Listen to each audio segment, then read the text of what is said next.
Yo guys, what's going on? Me again. Um, I promised a few of you a quick video around the sort of three different POIs that I personally use, and my theories, reasons, whatever you want to call it, for um, for using them and why I favour a couple of them over one of them. Um, so I use PIs that I call sponsored candles. Ones that call KFC's Kung Fu candles, IFC's, FU's, whatever you want to call them, same thing. And refined order blocks. Um, so my favorite, the one I tend to try and look for in a setup is a sponsored candle. That would be one like this, a buy before a sell that is full bodied. Uh, you can see here that it's a lot more body than wick. This one, has a couple of ticks of wick compared to like a 3-pip body or whatever. And it takes out liquidity here, and it also mitigates this. So that's what I look for in it. That it is more body than wick, takes out liquidity, and ideally mitigates something. Doesn't have to, but that is much more preferable for me. They seem to be more HP through my testing, and also that it breaks structure afterwards as well. Um, so with these, I tend to find through my testing that price will come to the 50% of them, the equilibrium, whatever you want to call it. So I always use the EQ of these candles. My theory would be that because most of the volume is held in the body, that it wants to come and mitigate the 50% for whatever reason, liquidity filling orders, getting out of drawdown, whatever you want to call it. But yeah, that's a really clean example of a sponsored candle. So one more time, just a buy before a sell that's more body than wick and takes out liquidity and ideally mitigates something as well. And I always enter them off to 50%. The next one is KFC, FU candle, IFC, whatever you want to call it, right?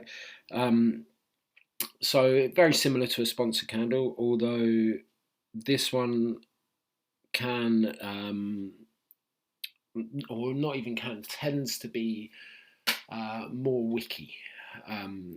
Not so much body on it. I mean, this is an extreme example where there's literally no body on it, but you can see here that this takes out this set of equal lows. So again, that's something I look for, it to take out liquidity and then cause a break of structure, leaving imbalance. And again, ideally mitigate something. Doesn't have to, but it's always preferable if it mitigates something. It's just showing that build up of orders, right? So obviously price has broken structure here, left this set of equal lows. This would be the sort of area that caused the break of structure. So then price comes down, mitigates this area, something in this wick, takes out the liquidity resting here and then breaks structure. For these, because they tend to be more wick than body, I will always just take the open like this. I won't ever take the equilibrium of these candles. I only ever do that with sponsored candles. Again, it's the same sort of theory. Takes out liquidity. Ideally, you should have resting liquidity above it as well. That always helps, showing that price has got something to tap into and then shoot off the other way, basically. And then refined order blocks. So this is an extreme example, obviously, but this is sort of the reason I don't. If there's an SC or a sponsor candle, I will always go to that unless something is telling me not to. Ideally, you want the refined order block to have left in balance. All that sort of stuff. So in this case, for example, look, we have one refined OB here, this one. That price just goes straight through. We have this one that again price just goes straight through. We have this one down here that again price. Well, this is the one that price reacts to, and then we have this one down here which leaves the imbalance, right? So this is sort of one of the reasons that they're not my favorite candles. I want them to be very obvious, right?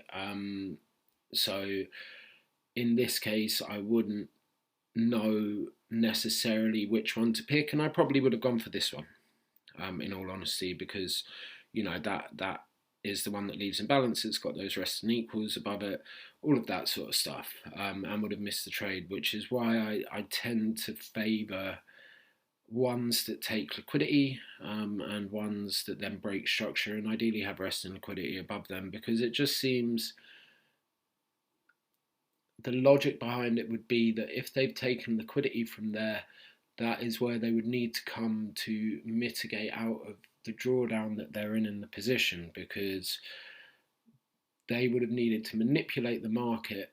They being BFI would have needed to manipulate the market to take the liquidity, so they would have a position in drawdown there, hence the buy before a sell or the sell before a buy, and they would also need to fill all of the rest of the resting orders there, which is my logic behind it.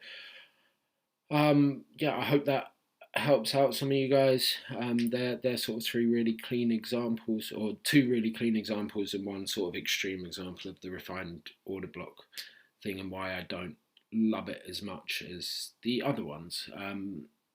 If anyone's got any questions, feel free to hit me up. All right, take care, guys. Bye.